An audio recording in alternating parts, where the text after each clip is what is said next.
can't take this anymore. I was suicidal at 16. Couldn't say that I'm going to kill myself, that I wanted to kill myself. There was no language for it. Who would believe me? They would even gaslight me even more. I knew it. All these years they just thought mi nilikimbia kwenda kukaa na marafiki zangu Malindi. You barely know me. And kama ni bangi ningetaka kuvuta, ningekuwa nimeshaanza kuvuta kitambo sana. There are so many people I've also met who are never touched by their parents, and they are amazing human beings. So, you're home. Umeambiwa uende uoge. Umeambiwa ukuje ukule githeri na chai na strungi. What's going on in your mind? The fact that you've stood up against your dad, and as it is, there are no dire consequences. What's going on in your mind at this point? I feel like I've conquered something, because nobody ever stood up to my dad. I never saw it, and I did it. At 16. That was victorious. So it felt like I'm starting to speak up for myself. And my dad was not the kind of person who would relent. Atungamwambia sijui nini atio. He'd listen to you. No. So it felt rather strange. But then I was thinking more about me getting hard than him listening to me. You know. So got out, showered, ate. We had a conversation. That also just melted away with time. Then a few months later, I was running away from home again, because it's not like the roots of the problems had disappeared. There was still violence. So what was the content of your conversation after the shower? I think my dad asked me, it's a long time ago, Otieno, I'm old. Please consider. But I think I remember, the bits I remember were, I think he asked like what was it that I had grievances of, I think. I just distinctly remember saying, Mom shouts a lot. I think I remember saying that. Kelele ya nyumbani. That was the easier thing to say. It was not easy to say that you people fighting is actually affecting me. I didn't have words for that. So after I said that, I think that was easier for my dad to be soft with, because when my mom was angry, she would shout. And neither did he like the shouting either way, even though a lot of that shouting was caused by him. So I think for him, it felt like, you have a point. Mom does shout a lot, So it was easy for him to take that. But then there are deeper issues that we were having in the home. There was no communication in that house. I remember there was a time my mom called for a family meeting, and everybody was there on the table. And my dad says, hii ni familia yangu, hamtanifunza venye govern familia yangu. Then he walks up and steps out. He's not a man you talk with about serious things, So anyway, so life just went back on. I went back to school. Months passed. And then in between here, of course, the arguments, cases here and there that were really quite often. They're arguing at night. Walikuwa wanaanza kupiga kuargue kutoka saa 5 usiku mpaka saa 8. Ama inaanza hiyo saa 8 mpaka 6 asubuhi. Unajua? Na saa ingine inaanza, wakianza saa 9 hapo usiku, inaanza kama manyunyu, Inakuja pole. Tempo inapanda. By 5:30 a.m., it's physical. They're now fighting. Like it's a build-up. Those guys need help. So anyway, that time I ran away. Now I was suicidal. Same year. And it's a longer story, but I wanted to go and kill myself in Mombasa. What was going on? That time, ilikuwa tu story tu kuchota maji or something. I don't know, something had happened. I don't even remember really clearly. But I was pissed. And it just felt like, no. Yes, nimekumbuka. So I joined a school for a third term because second term yote nilikuwa home. So third term nikajoin shule fulani kwa Athi River. And it was a mixed school. There was barely any reading. So I was an artist. I was an artist in that school. I mean, you're performing, you're writing music, and you become an instant celebrity if you're an artist in school, high school kwanza. So we used to rap like before church and the services and whatnot. And I'm writing poetry and we are rapping for girls during lunch breaks and everything. So you know, people know you. So in between that, I got a girlfriend. And Sophia was such a lovely lady from Malindi. She was 2 years older than me. I was 16. She was 18. But way shorter. And the brother also used to learn in the same school. So shule ikienda kufungwa, sisi tukazindikisha kina Sophia tao, wapande basi waende Malindi. But as fate would have it, basi ikachelewa jioni. So we took longer to get home. Your parent doesn't know where you are. So I got home at around 11. Na ilipata kawa when kina Sophia left, nikazindikisha besti yake fulani walikuwa na stay sides ya Kenyatta. So and, I like just making sure people are safe. So when I was going back to my home, it was around 11. When my mother opened the door, she asked, umetoka wapi sai? Nikamwambia, tulikuwa tunaosha classes juu shule inafungwa. Of course, she didn't buy that, but I've got my entry home, so nikalala. And in your 16-year-old mind, you think that is convincing. Nimeweza huyu. So unajua. So the next day, 6 a.m., my father wakes me up. Na ile nyaunyo yake sasa. Nitakonipiga. Ananiambia ati amepata habari. I am moving out with people wenye wanavuta bangi. You know, I'm taking drugs. Na ninakuwa kichwa ngumu. I think that's what pissed me off. I think I was pissed off by the fact that, first of all, you barely know me. You barely know me. And kama ni bangi ningetaka kuvuta, ningekuwa nimeshaanza kuvuta kitambo sana. Wewe umeona hali ya hii nyumba? Wewe mzee. Ningekuwa hata pombe ningekuwa nimeshaanza kukunywa hizo vitu kitambo sana because he was the template anyway. You know. So I was pissed at that, like that false accusation, like what do you mean you're accusing me of things? Nikasema natoka hii nyumba hata sirudi. So I remember writing goodbye notes to everybody. Kaandika kwa ya mom, nikaweka kwa chini ya pilo ya mom. Kaandikia dad chini ya pilo ya dad. Kaandikia bro na sis mpaka house help. Kila mtu nilimwachia goodbye notes. Mimi nimeenda. I didn't have money. I had 100 shillings. And then I stole my dad's ATM card. But mimi nilikuwa nataka nifike Mombasa. Alafu nione venye kutakuwa nijimadi kama nitagongwa na gari ama whatever thing. But it happened. So kufika tao kutoka Mlolongo hiyo time was 30 shillings. So nikabaki na 70 bob. Sijawahi tumia ATM. So nakumbuka nikisimama kwa hiyo queue ya Cooperative Coop Bank. Then there was this lady mbele yangu. I came up with a story. Nikamwambia, nimetumwa na baba yangu na ni mgonjwa. Na sijui kutumia hii card. Unaweza nionyesha?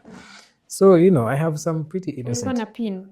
Nilikuwa na pin. Hiyo pin alikuwa ameiweka tu kando ya kwa hii drawer ya kitanda. 0012. I remember the code. It was four numbers. So nikaingia nayo tao. Udema kaniangalia, you know, my puppy eyes. Kijana anasema ukweli. Tukaingia naye kwa ATM. Akaniambia ufai hii kitu si kitu anafaa kufanya, but juu nimemwelezea situation yangu atanionyesha. Mimi nikatoa tu 500. It was towards the end of the month, November 2004. And at that time kwenda Mombasa pia ilikuwa hiyo 500 tu. And that was it. Kaingia kwa gari jioni, katoka. Tulipofika Mtito ako kajoto ka Mombasa kanaanza kuingia hivi. Then I start asking myself, do I really want to die?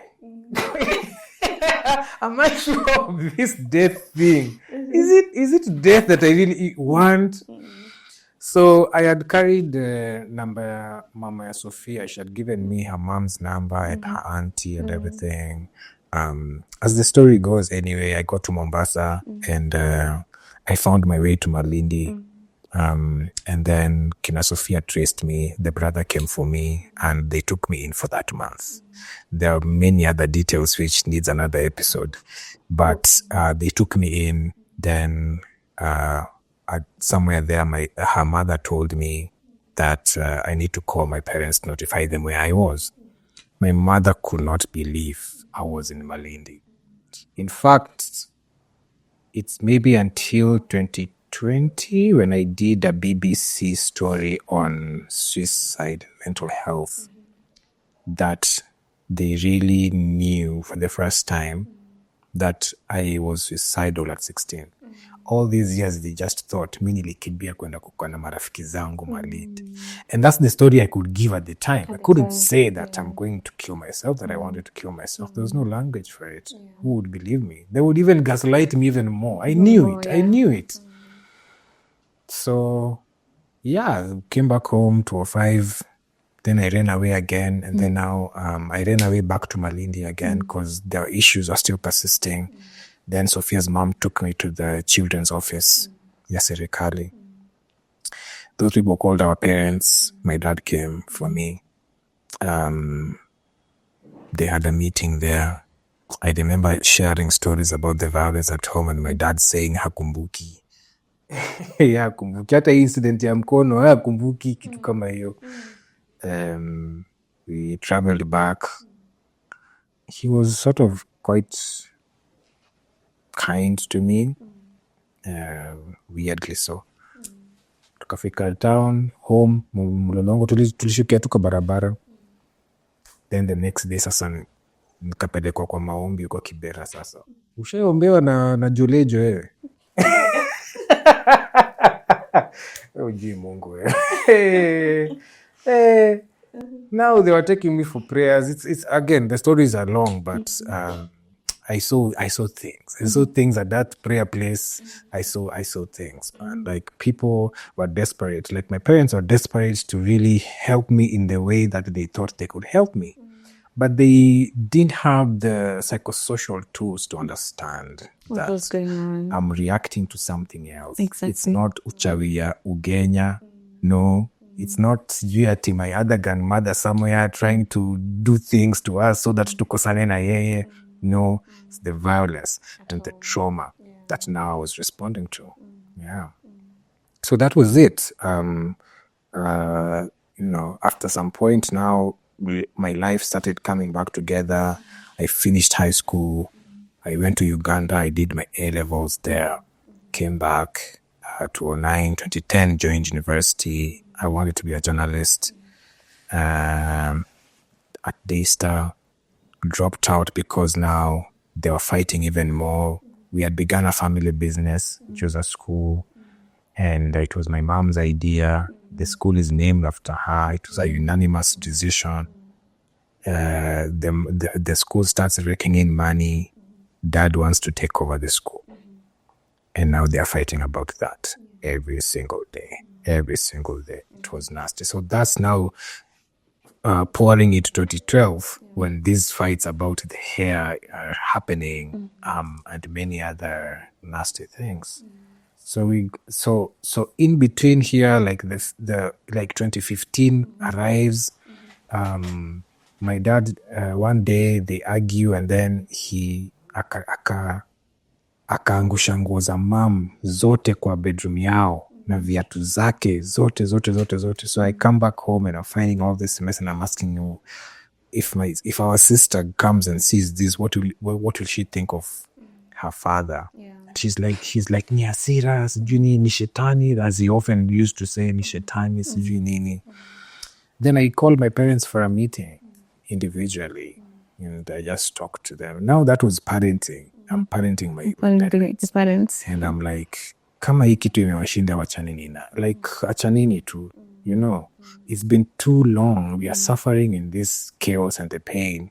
If you feel like the marriage is not working for you both, just leave it, you know. Being the firstborn again, because I was tired. I was really tired. I remember after that, like I met my friends in town at a restaurant, and I was just crying. I was just sobbing in a restaurant. Wakanishika tu hivi. The pain I was in. Mkiniona nina dance Facebook. Tunachati na wewe. Otieno. Just leave me alone. Ai, muniwache tu. The trenches I've been trying to get a hold of myself after witnessing what I witnessed at home. I don't have the full words to explain it. See, mi mwenyewe ndo naelewa. So 2015 happened anyway. Mama kachia dadi hiyo shule, akaenda kufungua shule ingine. Dada akasema hiyo shule ifungwe, sijui. So at this point, are they still together? They are in the same house. They're in the same house. Yeah. Na huko sasa mimi pia ninasumbua mzae juu ninaanza kuandika hizi story Facebook. Watu wanamwambia anajama na nikujia. Sasa hiyo mimi niko ready kupigana sasa. Kama unataka vita nishakuwa mwanaume. Tuletane tu. So are you still living with them? At the time, yes, I was 25, 26 thereabout. He was pissed. And yeah, those years were not easy. So 2016 happens, 2017, 2018, 2019, until 2022, when now the police case happens, 2021, and the police case happens, which was the thing that made me feel, okay, I'm done with this home. I can't take this anymore. What happened? It was a night, so mi nimeamka asubuhi, nimepata missed calls mingi. Shindwa, auntie yangu amenicall, sijui nani, bro, nani. So I'm reading a message from my aunt in Mombasa. Because you know, like the previous night, me naekanga airplane mode usiku, just to disappear from the world. My aunt is telling me, go and help your mother. She's in trouble. So then I call my brother first. Kumeendaje? Ati jana kuliwezekana wapi home. Apparently, dad had come. So a lot of things had happened. In COVID happened. Yeah. And then when COVID happened, these people went to shags. They went to shags because now schools are closed. There's no source of income. Badala kulipa rent town, waende ushago, kaenda kukaa huko. Tukalipia vitu zibebwe nini, ilikuwa ni kama wamehama kabisa, you know. So when they came back, my mother decided she wants to live by herself for the first time ever. Juu hata wakati alimaliza shule, she never lived alone. No. Ilikaa tu kidogo, mimba. Huyo mtoto wa kwanza akakufa. Wakakaa kidogo, mimi nikaja. Sasa naonanga ni kama mimi ndo nilicement hiyo relationship yao. Sio kaka, mama hajaishi peke yake. Mama kadecide anataka kuishi peke yake hapo 2020, early 2021 or something. We were so happy to hear that news because I was like, oh, finally. You see. Then we still had this curfews thing from COVID. There are certain barricades. There are cases zikienda juu wanafunga Nairobi nini. So as fate would have it, my dad akahama akaenda kuishi kwa bungu ingine huko, some other place huko Mombasa. Nobody even knew where that house was. Even he's not stayed by himself for so long. All his years as an adult, he's being taken care of by the wife. The wife, yeah. Kufuliwa, kupika, kupigiwa nguo pasi, kulishwa, Kila kitu. Ngono. Kulelewa watoto, you know. So all of a sudden he's by himself, trying to work things out with his concubines and whatnot. And you know, some women are also very interesting. Like, yani unapata keja imechakaa. lakini dem bado anakuja kwa hiyo nyumba. Wasanga hii kitu kodi inakwanga tamu aje? Mimi mniambie, kwa sababu haulizi maswali. Vitu ziko venye ziko nako tu hapo, you know. So anyway, my dad gets sick. He falls down to H. pylori. Me, I didn't even know about H. pylori that time. Kumbe it's a very serious thing. This guy is almost dying in his house. In fact, this phone call he's making a phone call to my aunt, who is his sister, but he needs help. Sa hiyo ako kwa kitanda, chini ya kitanda kwa floor, and he's very frail. My dad never falls sick. Now watu wao kama watu ziko nini wakonge wagonjwa. He never falls sick. So when he's sick, the last time I saw my dad bedridden was the year 2000. He got typhoid. So this is 21 years later that I'm seeing this man in this situation again. So people rally, you know, they notify my mom that my mom ako shags. They notify my mom that this guy is sick. He needs help. Blah, blah, blah. Mamangu akasikia tu her husband is sick, almost dying. Hey, ashaanza kutupigia masimu, nini. Saidieni baba yenu. So me, I was like, okay, fine. Mi na bro tukatoa do, jamaa kapelekwa hosi. Mama katafuta njia kwa udi na uvumba, akapita hizo mabarike za kafyu na nini. Alilipa kama 6,000 kutoka Siaya kufika Nairobi with my sister. Akaenda kwa hiyo nyumba huyo mzee, akachukua vitu za huyo mzee, akapeleka kwake. Sasa tena wanaishi pamoja. Huyo mzee hata akuwa amemaliza dawa, brothers wake wakamkujia, wanaenda kukunywa. Na daktari amemwambia hakuna kunywa pombe. Jamaa anasema anaenda kutest mwili. Enda kuona kama amerudi. Kama kitu imerudi optimum. Ogopa sana. Those men, those his brothers, didn't remove a single coin ya hospitali. So amekaa hapo, COVID is still going on. Now it's me and my brother sending money for food and what not. Sasa kwa hiyo nyumba sasa yenye sasa mzae amerudi. Ndio hiyo siku moja jamaa amerudi saa 4 usiku. Mom was tired, she was asleep. Na mama ndo analipa rent sasa. Ikakuwa anashangaa, kwani mom leo umelala mapema aje? Ati mama kamwambia ati yeye amechoka. Ati umechoka? Ama umechoka juu yao au unaongeleshanga nao kwa simu. So you know mom is in bed, she's asleep. Her brain is not like awake. Jamaa akamrukia kwa hiyo kitanda. Akamrukia, akamgeuza uso, akataka ni kama anataka kutoa jicho lake. Wasikia? She wanted to gouge out her eye. So mom is like, what's going on? She has not registered. Like, Allah. Then she comes to her senses and now is struggling. Tries to shovel him away. So akamanage kutoka kwa kitanda, and then when she's just trying to wake up, dad akampiga teke ya kifua yenye ilimrusha mpaka kwa wall.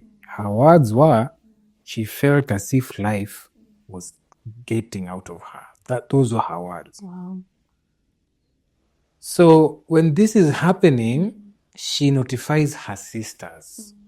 So her sister, one of them, calls my brother. That's the time they're also trying to call me. In this period, my brother yeye ako sherehe zake Westlands. He just bought a car. Kijana mdogo anakula maisha yake mzuri. Anapata simu. He calls my mother.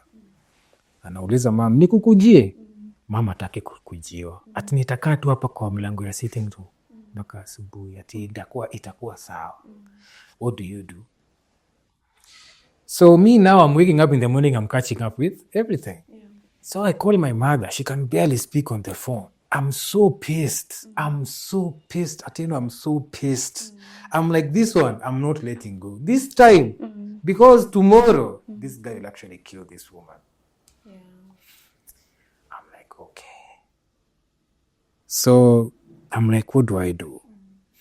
I send an aunt of mine who is a former wife to my uncle.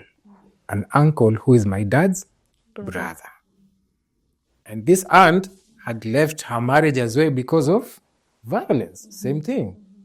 So I thought, this one will understand. She would go and talk to my mom.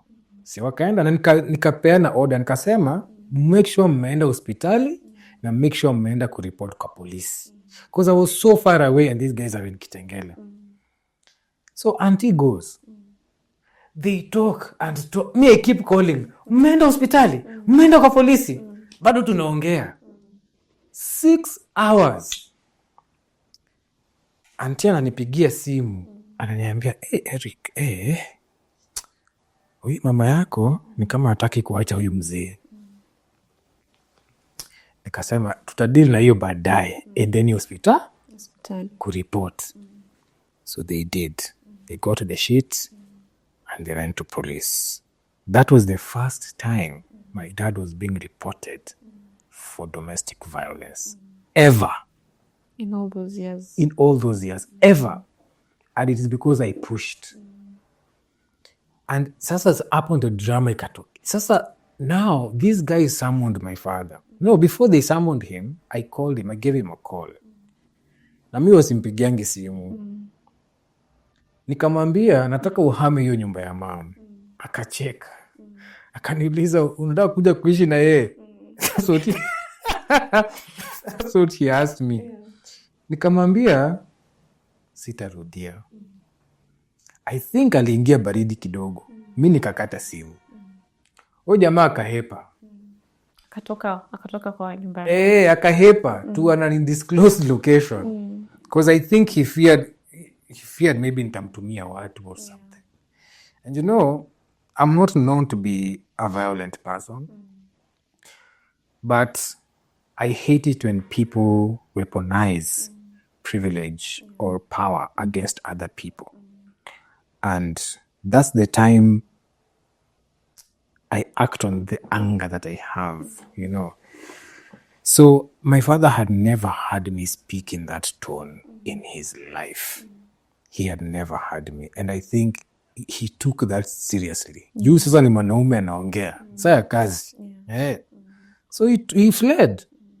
Nobody knew where he went. Polisi wakamsummon. Kuja station by saa 10. He didn't show up. Now, in a working system, they're supposed to go for him if he doesn't show up. In fact, that is already a crime. Right? Nikapigia Njeri Omigwe simu. Luckily, we are friends. I have personal access to her. Nikamuuliza, is there a number I can call in Kitengela to report this kind of a case outside the police? Njeri gave me the number. I said, okay, if things get out of hand, I will call this number so that this report send kuna specialized police wa hizi vitu. So because I had heard imefika kwa polisi, nikachill kidogo. Nikafikiria huyu msee atatokea kwa station. Hakutokea. Wakaachana na hiyo story. Technically, they wanted us to toa kitu kidogo ndo watafute mzae. Juu kumpata ni rahisi. You just trace the number. It's easy. If you really want to smoke the man out, you can get to him. So jamaa akapotea kama sijui 2 weeks hivi. So one day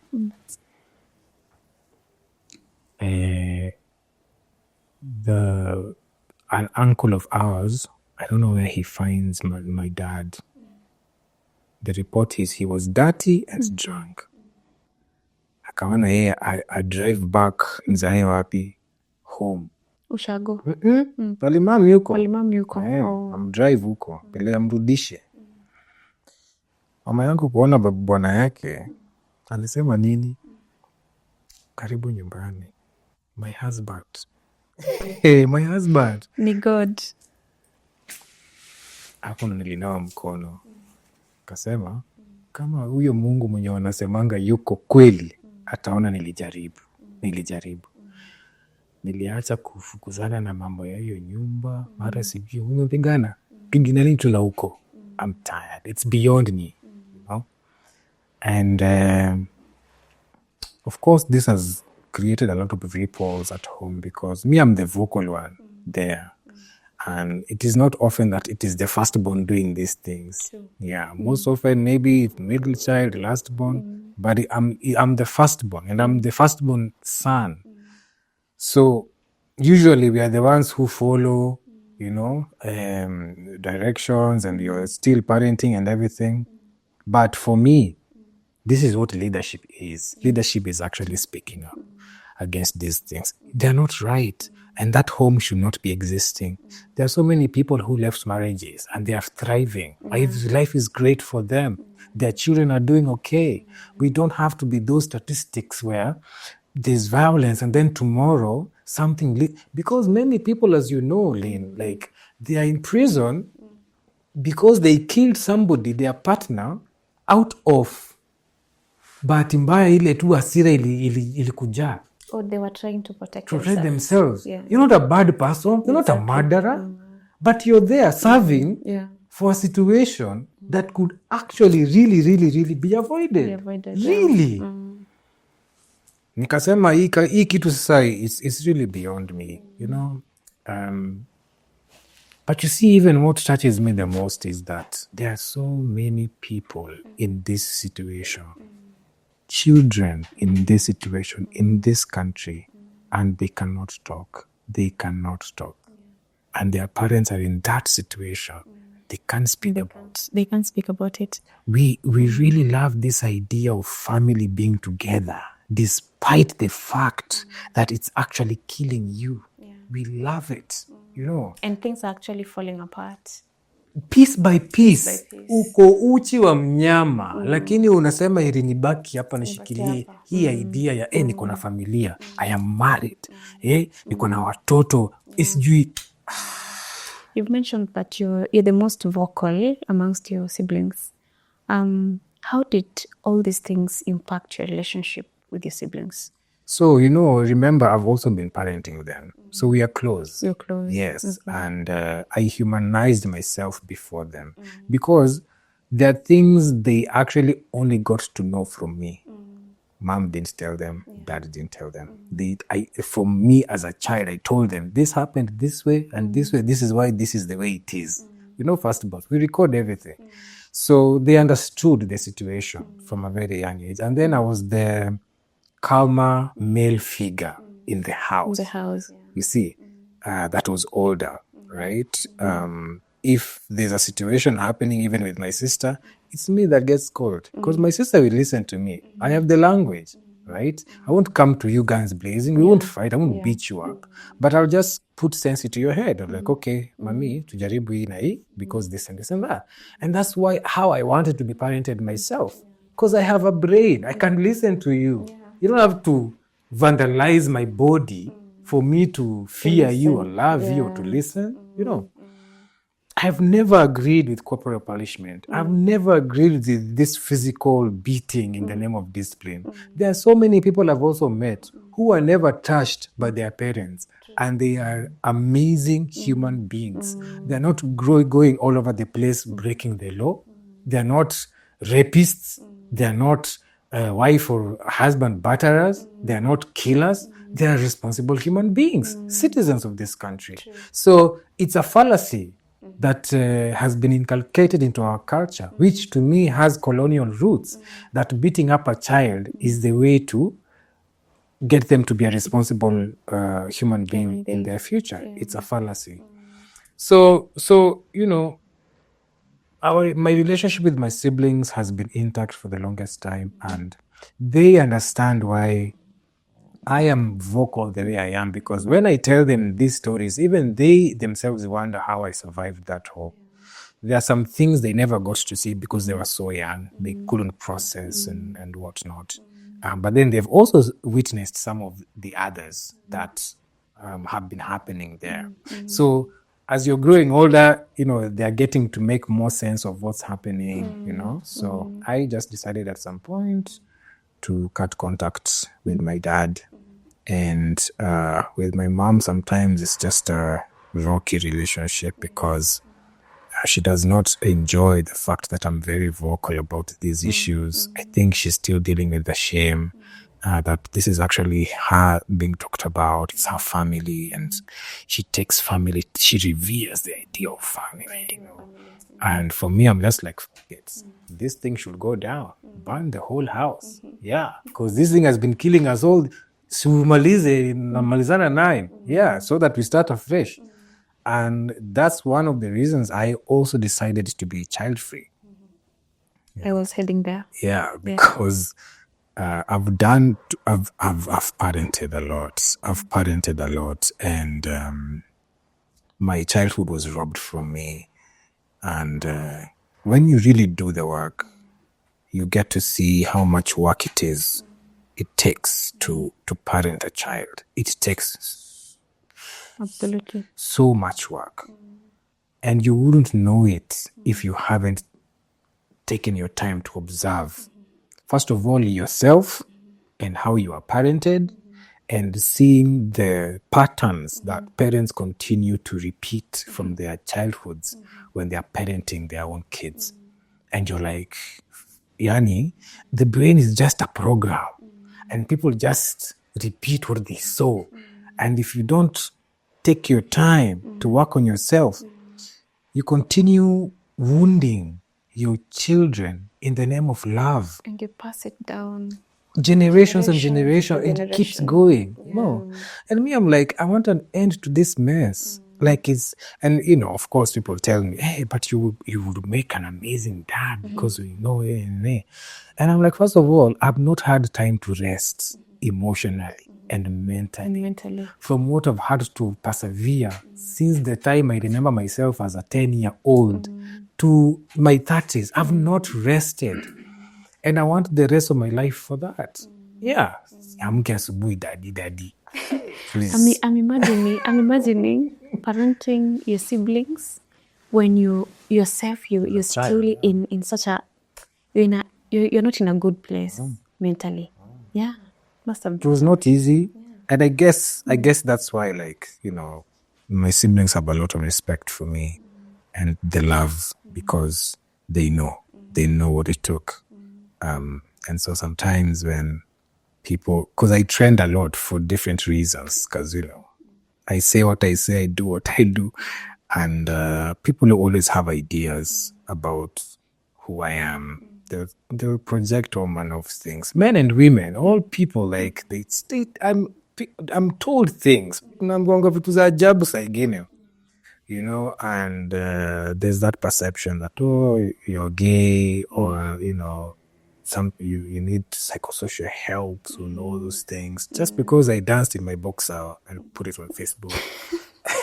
And I actually wanted to ask you, I love the way you're comfortable in your masculinity. Yeah. You're not moved. No. How did you get to that point? Having come from such a background, how did you do the work?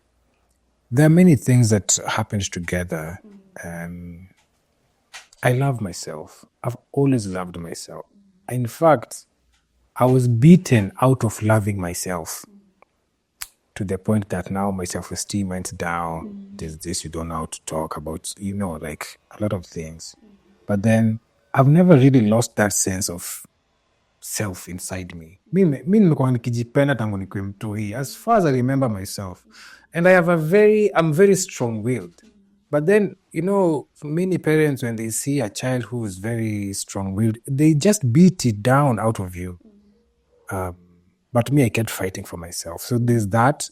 And then there is friendships, communities.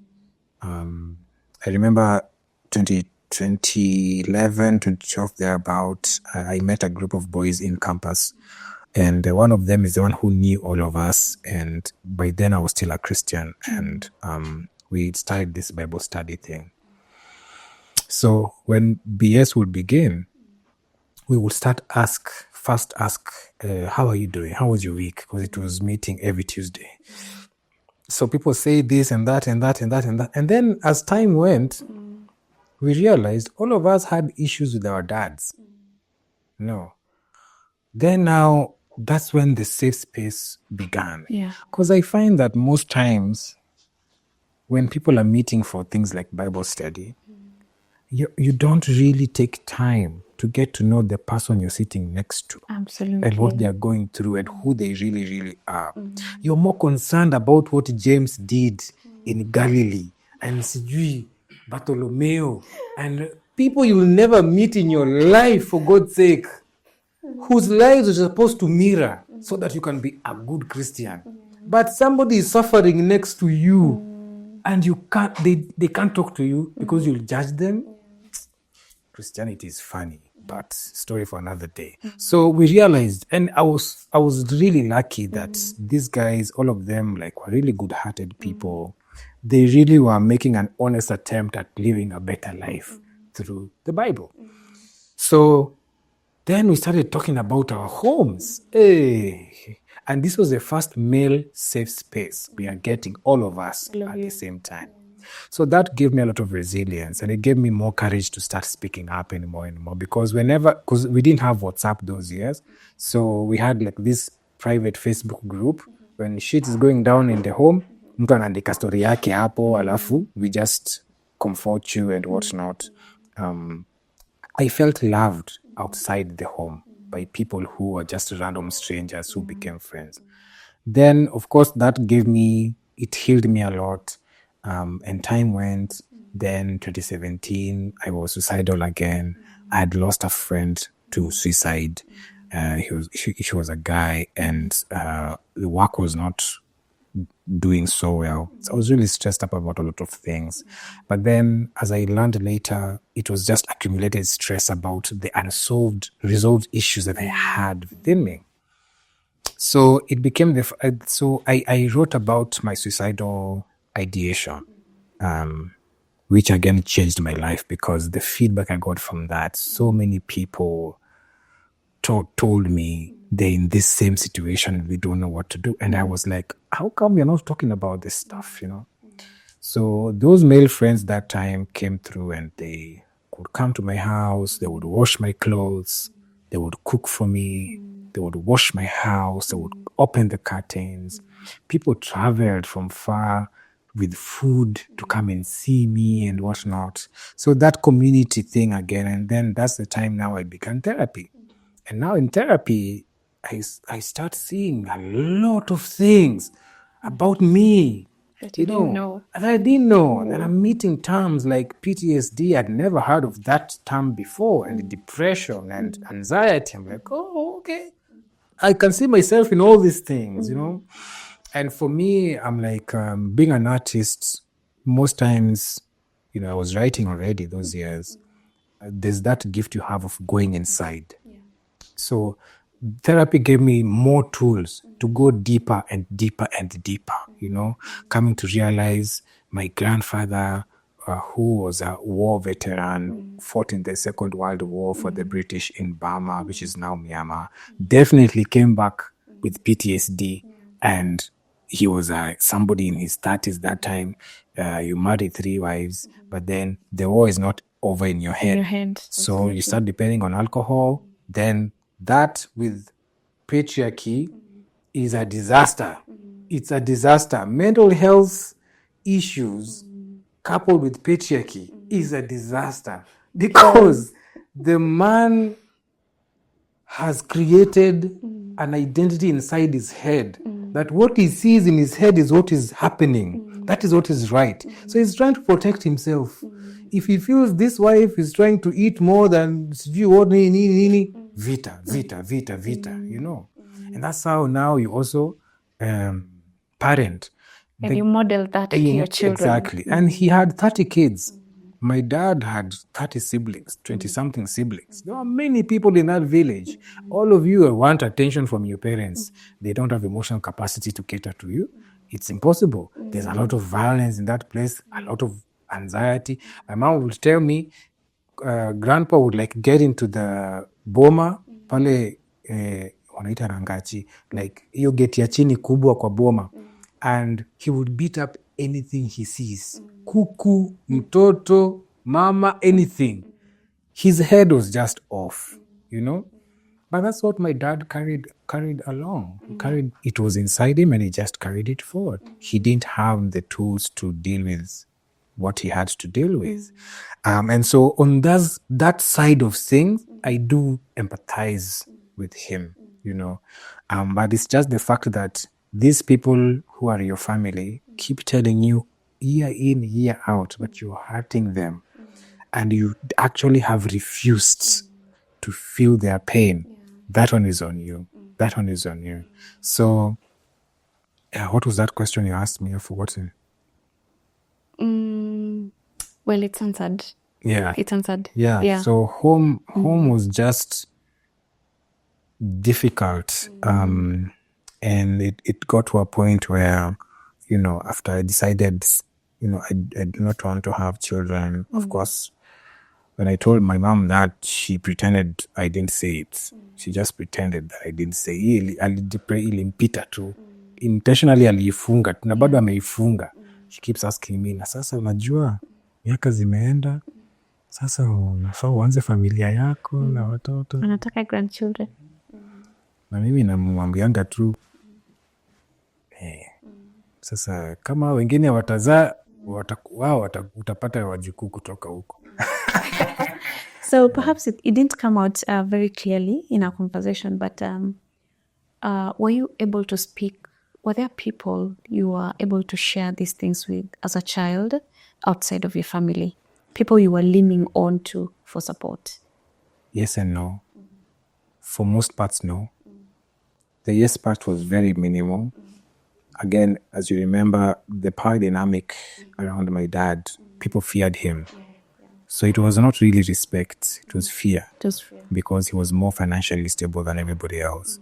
So sadly, because of that, in a material world, if you are the one who's more moneyed, also you are the constitution. You're also God. People can tell you anything. So there were no corrective measures. The family didn't have the ability to make him accountable for what he was doing and everything. And sometimes I'll go to my uncles from my paternal side and they tell me, itabidi umezoea, hata sisi tulichapwa. You know, they'd say things like that.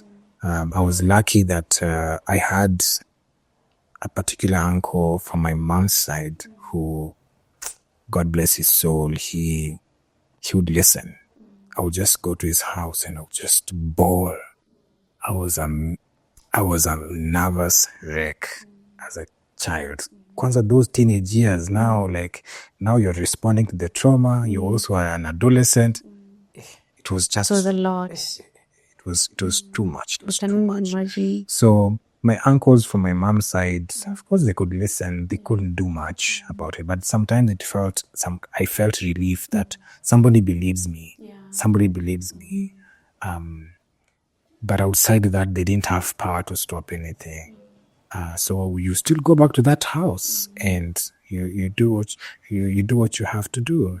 So when I was actually in the question you were asking around how I managed to be strong in my masculinity, yes. When the therapy began and I was reflecting during those depressive episodes, I started asking myself the hard questions. Who am I? Who am I? Who am I? I've been thinking this is who I am. Kumbe I'm responding to things from my childhood. Who am I? Why do I want to get married? Why do I want kids? Why am I a Christian? You know, why am I this? Who am I? Who am I? And it is through asking myself those questions that I started recreating a new mind, a new Rix, you know? And of course, a lot of my demeanor from my childhood is very similar. It's people from my childhood. And I have not really changed much, but I have less fear now and I'm more confident now. And you get to learn because now you have to, the story is long, but you have to do the work around understanding the politics that governs your upbringing, the politics of the world as well. You have to understand those things. And being in a patriarchal world, I was like, I don't love the violence that men continue to perpetrate in the world. I don't want to be like that. What else can I be? I can be loving. I can be peaceful. I can be endearing as a man. Yeah. I can be expressive. I can paint my nails. I can dance. I can express my emotions. And actually, that's the hectic thing to do. It doesn't make you a woman. Like, still, like, I'm still a guy with a dick in between his legs and very functioning really well, using it very happily. Like, my humanity, I'm the one to define it, not my abuser, not my oppressor. I'm the one to define my humanity. And the work I do is actually to help men to get to see that. You don't need to manipulate anybody to feel strong. No. Women are not meant to be below you either. They are human beings like you. You're actually equal in value and dignity. You're not better just because you have something dangling between your legs. Yeah. You don't have a bigger brain. There's nothing. In fact, in the beginning, before the chromosomes changed, you are a woman. You are a woman. These people gave birth to you. Respect the way you want to be respected. It is just that simple. So you learn that when you're comfortable in your masculinity, you're not, haujalishi wanaume wengine wanafanya nini na maisha zao. Yeah, like we kama Kevo anataka kuamuka atembe na mikono ajibambe. Ameumiza mtu, ameibia mtu, ameua mtu, hapana. Wanget, wacha Kevo ajibambe. Lakini usiende kuumizana mahali alafu unasema hii ndio these are the men who are supposed to. No, that's not how it works. But you find that many men are not comfortable in their masculinity, so they keep projecting this power play into the rest of the world. That's why things are happening in Gaza today. It's just power play. That's why things are still happening in the US. That's why in Kenya, we're in this shithole because of some guy who thinks he's beyond everybody. It's just a power play thing. And men are really struggling with that issue. So if you haven't allowed yourself to meet yourself outside the external forces, sijui religion, sijui ile education ulipewa shule, sijui nini. If you've never sat yourself down to ask to meet yourself ana kwa ana, you will keep projecting all the garbage that religious contexts gave you, that your education has given you, that your oppressors have told you, this is who you are, this is the limits you have as a human being. That's what you'll keep repeating, and sadly for most people, that's their reality. Yeah. So you do a lot of advocacy. I've seen it, and I wanted to get your opinion. Like, how can we, as a society, support children in such abusive spaces? Man, like there are so many things to say, but I'll try. As you wrap up. Yeah. First of all, we need to understand why we need children. We need to understand why we need children. Many people don't understand why they need children. Because we are not putting value to this need. And the reason is we don't understand the need. If the idea is just about continuing with your lineage, you don't put the value in the person, you're putting the value in the lineage. It's not the person. So you're so happy to violate this human being in the name of continuing with your lineage. So we don't value children. Last year, I was in a panel, my friend, around 16 days of activism. And this officer from the ONDPP came with staggering statistics about sexual and gender-based violence cases that are in courts, right? And he had said that in 3 months, between around October and November, there had been 15,000 cases in court ongoing on SGBV. Of the 15,000 Otieno, 10,000 were of child molestation. 10,000 cases in 3 months of child molestation. 10,000. That's insane. The reported ones. We don't have a country. We say we love children. When I grow up, I want to start a family. Hey, but you don't know the value of children. We Yeah. don't value kids in this country. We are so happy to see kids being violated in the name of ndo asirudie, ndo asikue kichwa ngumu, nini. But you're destroying their nervous systems. You're destroying all that. So we need to understand why we need children so that we can put value into this need. Yes. And the value needs to be on the person. A child is a person. They're not just jazzing some form so that your lineage can just be on the straight line like this. You know? The other thing is accountability systems. Children need to be protected by virtue of their vulnerability. If you're a parent, you need to be aware of your child's vulnerabilities. This person depends on you to see the world, to see themselves, to eat, to go to school, shelter, all those things. All those are forms of vulnerabilities. Whether you're poor or rich, your child is vulnerable to you and to the rest of the world. If you have not designed protective mechanisms to protect your child in the home, the rest of the world will continue violating them. Because that means if you're not doing it in the home, definitely you're not protecting children outside the home. True. So those systems of protecting kids outside the home won't exist because they don't exist in your home. So if the home is not a safe space for kids, the world won't be a safe space. It will not happen. It will not happen. So it just gets to me the fact that, kama juzi sijui Rema Fest, watu wameenda, wameomba, Mungu Baba, nini. But somebody does not know who their child is. They are very up forward with violating their kids.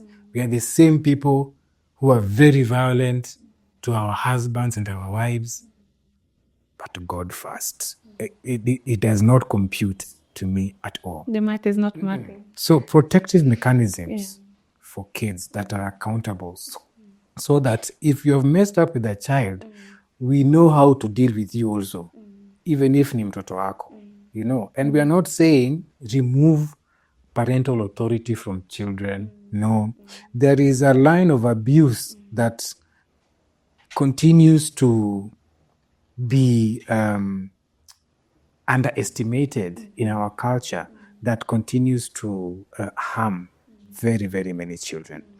Those are the ones I can give you for now because I can stay here for 60 days. Because it's so funny to me because even for child-free people, usually it's taken that maybe you hate children or that kind of thing. But I can even dare say that it is a love for children that can push somebody not to want to have kids. And I hear you when you say that. You know? Yeah. Because you speak to parents. Parents are going through a lot in this country. Parenting is work. Parents are going through a lot in this country. It's not an easy country to be in. There are so many other things going on, and yet your child still needs you. If you don't have the proper tools for parenting, you would really easily go off on your kids. True. And that's what's happening today. And parents are not looking and say, but they're my child. I'm sorry, I hurt you. The first time somebody told me they're sorry for the pain I went through and they were like a mother figure to me, I just broke down. Because it felt like that was my mother telling me that. Yeah. We are growing in a place where apologizing to a child feels like blasphemy. Right? Yes. Like apologizing to a child, that is blasphemy. Because unaona who's ni mtoto tu atakuwa sawa. But this is a person. But what are children learning from that? They will grow up one day. They will wrong other people. They won't feel like apologizing because they learned it from you as their parents. Exactly. That is what you modeled to them. Yeah. Mkona mengi sana ya kusema hapo. So, Mungu ni mwema. So, in very, very few words, what would you say to your younger self?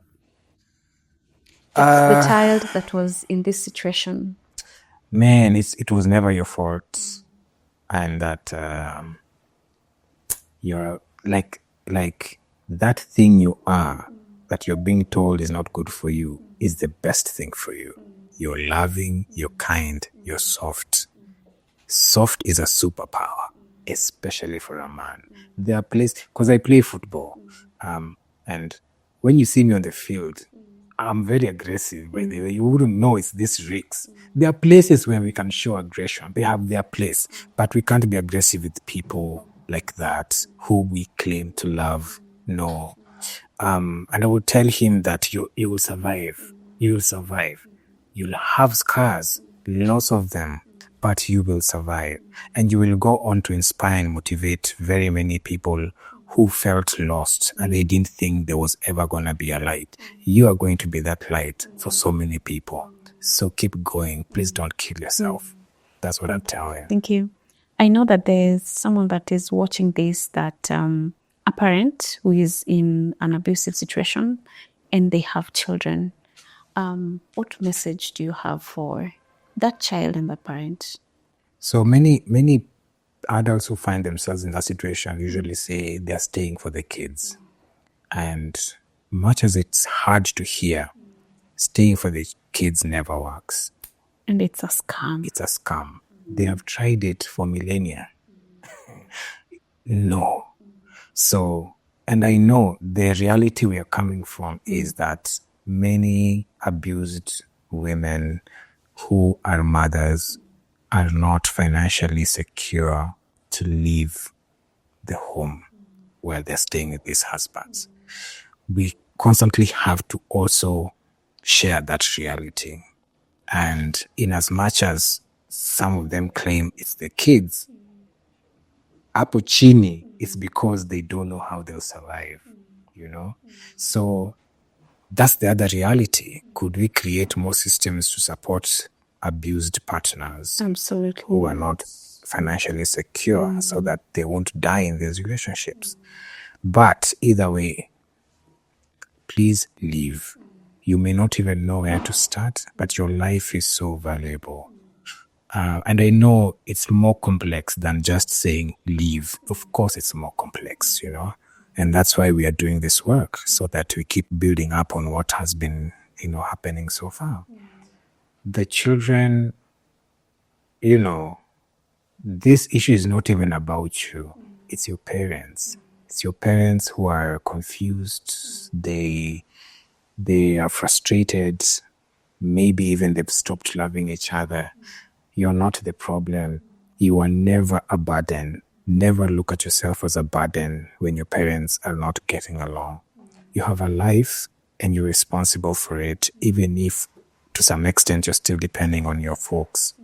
And you can grow to become an amazing human being outside the violence you're witnessing and outside that chaos. You are love. You're an artist. How can our audience support you? Support me. Well, I'm available on Facebook as Onyango Otieno. See, my bald head will be there. Rix Poet, that's RIXPOET. Engage with my material. For me, I think there's content I make for fun and there's content that is really serious. And at least for the serious stuff that I create and share, I would love it to spread to especially men, as many men as possible, because I get so many questions from young men about these issues. They don't have older males to talk to about these things. And so they come to me a lot, much as many times the older men around them are bullying me for being honest and being expressive. So there is definitely more to live for than the masculinity we were conditioned to believe is the truth and all that. There is so much more to being a man than being violent. Facebook, Instagram, same, Rix Poet, or my website, onyangotieno.com. And on YouTube? YouTube, so I do have a podcast. It's called the Nothing Underneath podcast. We talk about sexual and reproductive health and rights in conjunction with social justice matters. So these kind of issues as well, but also mental health and gender relationships. I have another podcast called the Afro Masculinity Podcast. There now I'm specifically talking about the African man's issues or the black man's issues in his specific context and all the politics around that. So that's another space that, people who are asking questions could go there. I do all the work reading research papers so that I can break them down to chunkable messagings that an everyday person can understand. And when you see me dancing, dance along. Thank you so much. So we will share some of the links in the description box. And if you know someone going through gender-based violence or a child who is going through abuse, we will also share some hotlines where that can be reported. And even without the hotlines, be bold enough to go to the nearest police station or report to the local authorities, talk to the chief in your area, talk to the village elder, and make a report if a child you know is undergoing abuse so that the necessary action can be taken and they are put in a better situation. I feel like we could have this conversation for hours and hours. I know. But Smith is telling me that you've run out of time. And I'm so honored to have you here. And thank you for being so brave to tell your story, to share your story with your audience. Thank you so much. I think we should have another episode. I'm ready. Just Right? call me. Yeah. Okay. Thank you so much for staying to the end of this episode. This has been Voices at the Edge. Our children need care and they need protection. So it's our duty as parents, as the community, to care and protect our children. Because as it has come out clearly, this is stuff that is passed down to generation. Unless someone breaks unless someone decides to break whatever is happening, it will continue for generations and generations. So it's our duty to protect our children. If you haven't subscribed yet, I'm asking you to subscribe. And thank you so much. See you on the next one.